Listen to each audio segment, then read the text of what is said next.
Part 50 की start में जियान डूगू और वूजी और उसके भाइयों की आपस में लड़ाई शुरू हो जाती है। तब फेंगलियो शिक्यू से कहता है, देखो ऊपर, ऐसा लग रहा है वहाँ टॉम ब्रेकिंग ऑर्डर रखा है। अगर हम उसे निकाल लें तो हम यहाँ से जा सकते हैं। इसलिए शिक्यू उस ऑर्डर को निकाल लेता है, जिस वजह से ऊपर छत पे लगा दरवाजा खुल जाता है। ये देखकर जियान डूगू उन्हें रोकने जाता है, लेकिन तब तक वो दोनों वहाँ से चले जाते हैं और चेन से बना जाल उसी के ऊपर गिर जाता है। और तभी शाओजन जियान डूगू के ऊपर अपनी स्वॉर्ड फेंक कर उसे मार देता है। ये देखकर वूजी उससे कहता है, ये क्या किया तुमने इसे क्यों मार दिया? अब तो हम बुरे फंस जाएंगे। जिस पर साओजी कहता है, तुम्हें इसकी टेंशन लेने की जरूरत नहीं है। शिक्यू और फेंगलियो दोनों यहाँ से भाग गए। हम सभी से कहेंगे उन दोनों ने ही इसे मारा है और फिर यहाँ से भाग गए। इधर फेंगलियो और शिक्यू दोनों एक अजीब से गुफा के अंदर आ जाते हैं, जहाँ दोनों चारों तरफ से देखकर बाहर निकलने का रास्ता ढूंढने लगते हैं। तभी फेंगलियो को वहाँ एक चमकदार फूल दिखाई देता है, इसलिए वो शिक्यू को भी वहाँ पे बुला लेता है। और वो दोनों फूल देखकर हैरान हो जाते हैं कि आखिर ये कैसा फूल है जो चमक रहा है। तब उन्हें समझ में आता है कि ये तो स्नो हिबिस्कस ही है। लेकिन फेंगलियो कहता है, जियान डूगू ने तो कहा था कि उसे पूरे टॉम के अंदर ये नहीं मिला, तो यहाँ पे ये कैसे आ सकता है? शिक्यू कहता है, हम तो सीक्रेट रास्ते में आ गए हैं, लगता है उन्हें भी इस रास्ते के बारे में नहीं मालूम होगा। और इतना कहकर वो हंसने लगता है, जिसके बाद दोनों स्नो हिबिस्कस लेकर वहाँ से आगे बढ़ने लगते हैं। दूसरी तरफ हान अपने अंकल और बाकी लोगों के साथ आगे बढ़ रही होती है, जहाँ वो सभी अंकल के घर के नजदीक आ जाते हैं। पर तभी अंकल को वहाँ लड़ाई होने की आवाज सुनाई देती है, इसलिए हान जल्दी से वहाँ जाकर देखती है, जिसके पीछे बाकी लोग भी जाते हैं। और जब सभी उस लड़ाई की जगह पे पहुँचते हैं, वहाँ कुछ हंटिंग डिपार्टमेंट के लोगों ने एक बूढ़ी औरत को घेरा होता है और वो सभी उस पर अटैक ही करने वाले थे, लेकिन सही टाइम पर वहाँ हान आकर उन सभी को मार देती है। दूसरी तरफ शिक्यू और फेंगलियो आगे बढ़ रहे होते हैं, तभी उन्हें वहाँ से बाहर निकलने का रास्ता मिल जाता है, जो कि एक झरने के बाहर था। फेंगलियो कहता है, चलो कुछ भी हो, इतनी मेहनत करने के बाद हमें यहाँ से बाहर निकलने का रास्ता तो मिला। तब शिक्यू कहता है, हमें स्नो हिबिस्कस तो मिल गया, लेकिन मुझे उस जादुई पहाड़ पे चढ़ने का रास्ता नहीं मिला। न जाने मैं लिन को कैसे बचाऊंगा। फेंगलियो उससे कहता है, जब तुम दोनों साथ में रहते हो तो कितना लड़ते रहते हो, लेकिन थोड़ी देर के लिए तुम दोनों एक दूसरे से दूर क्या हुए?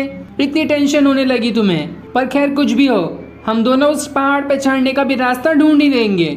जिसके बाद दोनों उस झरने के बाहर आ जाते हैं, मगर वो नज़ारा देखकर एकदम ही ज्यादा हैरान और खुश हो जाते हैं, क्योंकि उस पहाड़ पे चढ़ने का दूसरा रास्ता यही झरने के बाहर था। और झरने के बाहर आते ही दोनों उस घर के पास आ जाते हैं जहाँ लिन को पकड़ कर रखा गया है। इधर लिन ने रात भर होंग की देखभाल की थी, जिस वजह से वो वहीं बैठी होती है और बैठे बैठे उसकी आंख लग जाती है। तब होंग उसे देखकर कहती है, तुम तो बिल्कुल उसी की तरह हो, ऐसा लगता है तुम दोनों जुड़वा थे।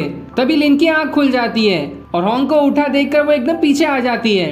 वो उससे कहती है, मैं भी जाके पिग को खाना खिला कर आती हूँ। लेकिन होंग उससे कहती है, अभी यहीं पर रुको, मुझे तुमसे कुछ पूछना है और तुम उसका बिल्कुल सही जवाब देना। जिस पर लिन कहती है, ठीक है, अगर उस सवाल का मुझे जवाब आता होगा तो मैं तुम्हें बता दूंगी। तब होंग उससे कहती है, मुझे बताओ कि तुम्हारी माँ आखिर कैसे मरी थी? लिन कहती है, जब मैं 3 साल की थी तभी वो मर गई थी। ऐसा कहा जाता है कि उन्हें कुछ बीमारी हो गई थी, लेकिन मैं नहीं जानती कि उन्हें क्या हुआ था। और मैं उस टाइम बहुत ही ज्यादा छोटी थी, जिस वजह से किसी ने भी मुझे नहीं बताया कि आखिर उनके साथ ये कैसे हो गया। तभी वहाँ शिक्यू आ जाता है, जो लिन करके चिल्लाने लगता है, इसलिए लिन वहाँ जाने लगती है, लेकिन रोंग उसे पकड़ लेती है और फिर वो उसे बेहोश करके बेड पे सुला देती है। जिसके बाद वो खुद शिक्यू और फेंगलियो से मिलने जाती है और फिर वो उन दोनों से कहती है, ये तो बहुत ही ज्यादा हैरानी की बात है कि तुम दोनों इस पहाड़ को चढ़ गए। शिक्यू कहता है, हम कैसे भी चढ़े तुम्हें इससे कोई मतलब नहीं है, मैं यहाँ लिन को ढूंढने आया हूँ, जल्दी मुझे वो वापस कर दो, वरना तुम्हारे लिए अच्छा नहीं होगा।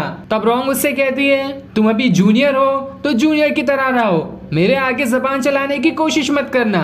जिस पर शिक्यू गुस्से में उसके पास जाने लगता है, मगर फेंगलियो उसे रोक लेता है। तब होंग उससे कहती है, लगता है तुम्हारे अंदर बहुत ही ज्यादा गुस्सा है। जिसके बाद वो घर के अंदर चली जाती है और अंदर जाते हुए उससे कहती है, मुझसे तभी बात करने आना जब तुम्हारा गुस्सा ठंडा हो जाएगा। ये सुनकर शिक्यू और भी ज्यादा गुस्से में आ जाता है। तब फेंगलियो उसे समझाने की कोशिश करता है, तभी उन्हें वहाँ किसी के आने की आवाज सुनाई देती है और फिर वहाँ वो दोनों लोग आ जाते हैं जिन्होंने लिन को पकड़ा था, जहाँ वो दोनों अपने वेपन को उनकी तरफ फेंक देते हैं, जो वेपन किसी बाम्बू जैसी चीज में जाकर लगता है और वो ऊपर होने लगती है, जिस वजह से शिक्यू और फेंगलियो उस बाम्बू जैसी चीज के अंदर ही फंसकर ऊपर आ जाते हैं। इधर तियाना और बाकी उस बूढ़ी औरत के सामने ग्रीट करते हैं, जहाँ तियाना उनसे कहता है मैं आपका पोता तियाना हूँ, जो सुनकर वो एकदम ज्यादा खुश हो जाती है। पर वो गुस्से में उससे कहती है तुमने कोल्ड आयरन टॉम को छोड़कर यहाँ आने की हिम्मत कैसे की, तुमने हमारे फैमिली के रूल को तोड़ दिया। तियाना कहता है कोल्ड आयरन टॉम को टॉम अटैकिंग ग्रुप के लोग ने रेड कर दिया है और अब वो पूरी तरह से बर्बाद हो चुका है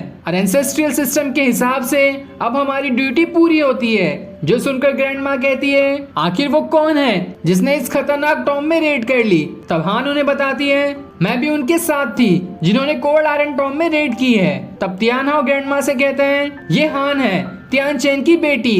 जो सुनकर ग्रैंड माँ एकदम ज्यादा खुश हो जाती है कि तियान चेन की एक बेटी भी है। दूसरी तरफ ज़ीरो के अंकल उसके पास आकर कहते हैं मुझे पता चला है कि शिक्यू और फेंगलियो ने स्नो हिबिस्कस ले लिया है, साथ ही वो उस पहाड़ पर भी चढ़ चुके हैं। जिस पर ज़ीरो कहती है ये तो बहुत ही अच्छी बात है, अब मैं स्नो हिबिस्कस के बदले लुओ रिवर का नक्शा लूंगी क्योंकि लुओ रिवर पूरी तरह से खजाने से भरा हुआ है और इसके लिए मुझे अब एक और नया प्लान बनाना पड़ेगा। और उसके ये लाइन कहते ही ये एपिसोड यहीं एंड हो जाता है। Thanks for watching.